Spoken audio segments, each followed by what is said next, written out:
अगर हमारे पास ये खबर आती कि आकिब अहमद मर चुके तो फिर क्या होता।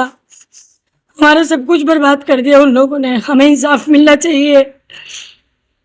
ये बहुत गलत करा उन्होंने। और योगी आदित्यनाथ जी के पास भी ये मैसेज जाना चाहिए। अगर ऐसे ही होता रहा तो ऐसे कैसे चलेगा ये बताओ आप। क्या लगा उस समय जिस समय भीड़ जो है पीट रही थी, तो क्या महसूस हुआ? मैं क्या बताऊं सर, बस भीड़ जब पीट रही थी तो बस मेरे को तो यही लग रहा था कि आज तो मेरा आखिरी दिन है, आज मुझे मार दिया जाएगा। क्योंकि मेरे को इस तरीके से पीटा गया, इस तरीके से पीटा गया कि मैं बयान नहीं कर सकता बिल्कुल मुझे। क्योंकि उस टाइम पे मेरे को ऐसा लग रहा था कि बस मैं घर वालों को मेरी बॉडी जाएगी भी या नहीं जाएगी, मेरे 2 छोटे बच्चे हैं उनका क्या होगा, बस मेरे दिमाग में यही चल रहा था। और मुझे कुछ नहीं पता चल रहा था कि किस तरीके से मारा जा रहा था। 8-10 बैत के डंडे मेरे ऊपर तोड़ दिए उन लोगों ने, लोहे की रॉड सर में, मेरे ड्रैगर था उनके हाथ में, ड्रैगर मारे गए। ठीक है, मेरे को इतना बुरी तरीके से पीटा गया, बेरहमी से पीटा गया। अगर 10-15 मिनट और पुलिस ना आती तो शायद मेरे को जान से मार दिया होता। शर्मा नहीं आते ना वहाँ तो वो मार देते हैं। अब क्या चाहते हैं? मैं क्या चाहता हूँ, मेरे 2 छोटे छोटे बच्चे हैं, मेरी वाइफ है, मैं घर में अकेला हूँ कमाने वाला, और जो मेरा रोजगार ही खत्म हो गया, सब कुछ। मेरी गाड़ी बिल्कुल डैमेज कर दी है, ऐसी कर दी है कि मैं उसको ठीक भी नहीं करा सकता हूँ। बिल्कुल चूरा चूरा कर दी है। मेरा तो बिल्कुल सब कुछ खत्म हो गया। कहना यह चाहिए कि दीपक जी एक इंसान के तौर पर वहां फरिश्ता बन के आए, जिनका ये नाम ले रहे हैं। इंसानियत के नाते उन्होंने उनकी जान बचाई, अपनी ड्यूटी पूरी करी। उनका हम सब तहे दिल से शुक्रिया अदा करते हैं। और मैंने इसीलिए बात शुरू की कि इंसानियत अभी मरी नहीं है। जिस तरह से ये अब एक दौर चलेगा आरोप प्रत्यारोप का, तो अगर मारने वाले किसी कौम से ताल्लुक रखते थे तो बचाने वाले भी इसी कौम से ताल्लुक रखा है। इसके लिए हम उनका दिल से शुक्रिया अदा करते हैं। और जितनी हिंदुस्तान की आवाम है उसको यही बताना चाहते हैं कि हिंदुस्तान में इंसानियत मरी नहीं है। अगर भाई भाई के साथ खड़ा हो जाए, ये नफरत का एजेंडा जो है फैसिस्ट फोर्सेस का, ये खत्म हो जाए। हिंदुस्तान में इस वक्त एक नफरती गैंग अपने पीक पर है और वो नफरत फैलाने में किसी हद तक इतना आगे बढ़ चुका है कि अब हिंदुस्तान के सारे मज़ाहिब के लोगों को मिलकर उसको रोकना बहुत जरूरी है।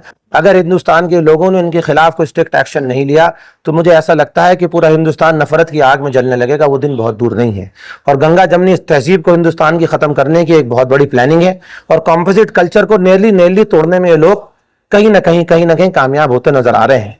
इसी की जिम्न में ये भाई जो आकिब हमारे बराबर में बैठे हुए हैं, जिनके विजुअल्स भी अभी आप लोग ले चुके हैं, ये अपने किसी जाती काम से मेरठ की तरफ जा रहे थे। तो मुजफ्फरनगर हाईवे पर इनका नाम पूछने के बाद जो कुछ इनके साथ हुआ है, वो उसकी हम पुरजोर शब्दों में, पुरजोर लफ्जों में हम उसकी मजम्मत करते हैं।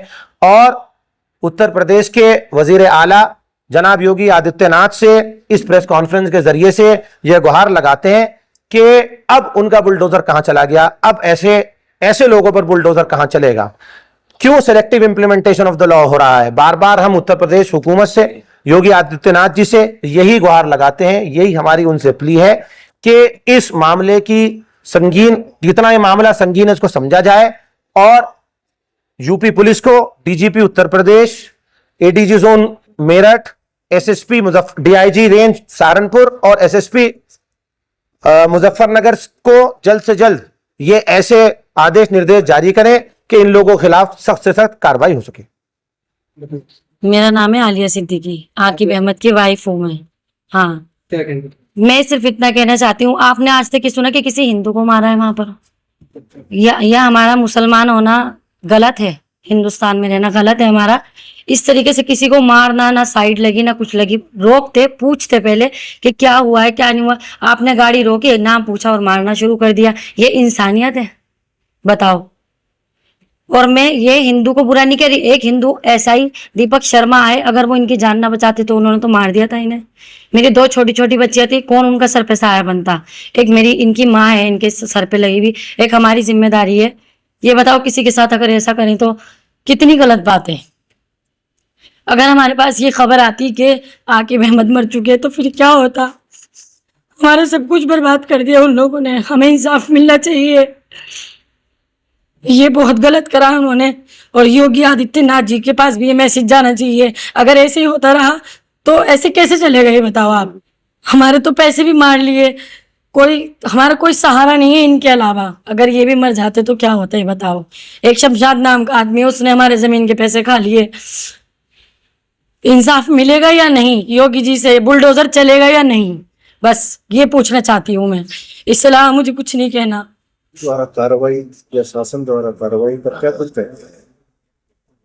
देखिए, एक तो इंसानियत के नाते सबसे पहले जो दीपक जी ने आकिब को बचाया है, उनका आभार। लेकिन पुलिस को इससे हटके जो पुलिस ने कार्रवाई की है उससे हम बिल्कुल भी संतुष्ट नहीं है, क्योंकि बिल्कुल जान से मार देने वाला काम करने के बावजूद इतनी हल्की धाराओं में मुकदमा करना, शायद किसी भी कोई भी धारा ऐसी नहीं है जिसमें 2 साल से ऊपर की सजा हो। तो ये कहीं नहीं, खाली एक पुलिस ने मुकदमा दर्ज करके एक लॉलीपॉप दिया है। ठीक है, हमारे अध्यक्ष जी ने कल टाइम लिया है डीआईजी सहारनपुर से, तो हम वहाँ मुलाकात करने जाएंगे। कल हमारी इस विषय में सीओ सदर मुजफ्फरनगर से और एसओ छपार से भी बात हुई थी। तो सबसे बड़ी समस्या यह है, जब वहां पर घटना घट गई तो क्यों अज्ञात में मुकदमा लिखा गया? क्या पुलिस को पता नहीं था? वो मौके पे मौजूद नहीं थे? उन्हें जब अरेस्टिंग क्यों नहीं हुई? अरेस्टिंग तो जब ही होनी चाहिए थी। क्यों अज्ञात में मुकदमा लिखा पुलिस ने? पुलिस को मुकदमा नामजद करना चाहिए था।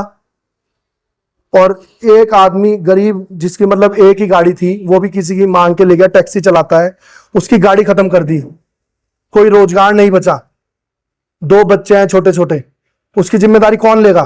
कौन पालेगा? क्या कोई गाड़ी दिलाएगा या कोई काम देगा इसे?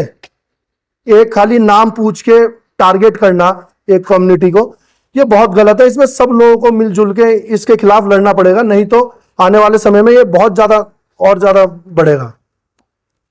जिस तरह से ये जो मानक है ओल्ड सीआरपीसी के, उसके हिसाब से जब इनके बयान दर्ज होंगे, विवेचना होगी, तो अगर पुलिस किसी की धरपकड़ करेगी सीसीटीवी फुटेज के जरिए से, तो ये जरूर उसकी पहचान करेंगे। कल फिजिकल वेरिफिकेशन तो इनको जब तक पुलिस इनके सामने शनाख्त परेड नहीं कराएगी, कैसे वेरीफाई करेंगे?